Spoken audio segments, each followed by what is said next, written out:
Alright, today's lesson is on series and sequences. Now we've done these before, so I'm going to get straight into the problems. I'm going to come back to the definitions as we go. So firstly, our first question asks us to find the first 5 terms of each recursive sequence and find the sum of those numbers. So that should be pretty simple to do. We're given our first term. In this case it is A1. So A1 means the first term of a sequence, so it is 5. We're asked to find the first 5 terms. So a recursive sequence is a sequence in which a list of numbers is generated by applying a rule to a given number over and over again, meaning you need to know at least one number and you need to know a rule. So we're given the number 5 and we're given our rule here. Now this rule says to find any number in the sequence, take the number before it, which is what the n-1 means, it means before, and add 4. So the rule for this function is here. The rule is here in green. It says add 4. So the next number must be 9. And the next number would be 13. And the next number would be 17. And the next number would be 21. So this function rule is just add 4. Okay, so this is the recursive sequence. 5, 9, 13, 17, and 21, which also happens to be an arithmetic sequence. An arithmetic sequence is any sequence with a rule that just says to add or subtract the same number over and over again. Now the sum of these numbers is just adding all the numbers, so I'm just going to add these really quickly. 13 and 17 add up to 30. 9 and 21 add up to 30, so it's 60. And 5 is 65. This is just adding. Okay, you can do the same thing for the remaining problems.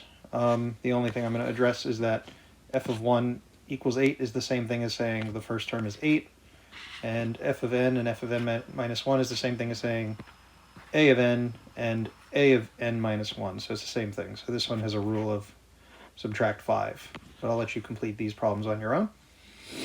Next, we're going to be given several values, and we are asked to write a recursive formula for in either sequence notation or function notation, so it's your choice.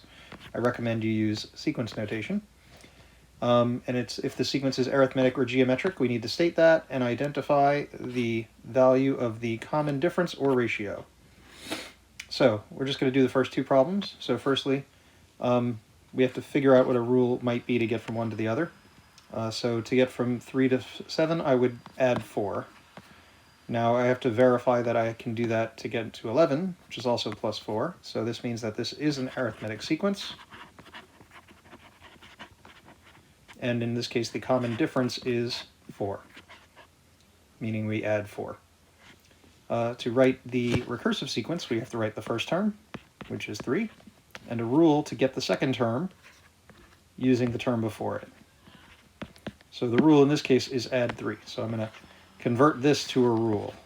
I'm sorry, not add 3. The rule is to add 4. So I have to convert that to a rule. So I'm going to write plus 4. So this is my rule. This is my my recursive formula. The next one, 4 to 8 seems to be times 2, or plus 4. But to verify, to get from 8 to 16, I also do times 2, which means this is a geometric sequence. And that means it has a common ratio. And the common ratio is the number you multiply by to get from one term to the next, which is 2 in this case. So that's our common ratio. So to write our formula, we're going to write a1 equals our first term, and an is going to equal the previous term, and we have to write somewhere what the rule is. Now the rule in this case is times 2, so we're going to write that here. Now, it's possible that you get a function that is neither arithmetic or geometric.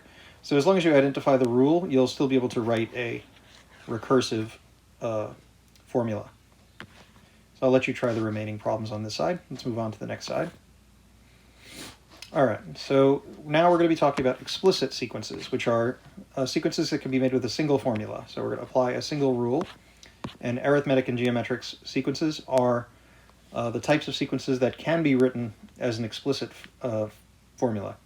And that is because if you just know the rule, you can if you know the rule and the number, you can write them into a single formula instead of as two formulas. You can write them as two formulas, there's just no reason to do that.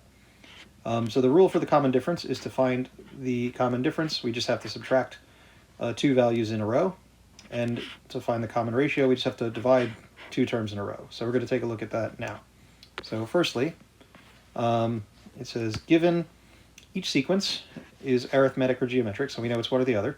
Calculate the common difference or the common ratio and write the explicit formula for that sequence. So looking at this example, to get from 5 to 7, that appears to be plus 2. To get from 7 to 9, that appears to be plus 2. That makes this arithmetic.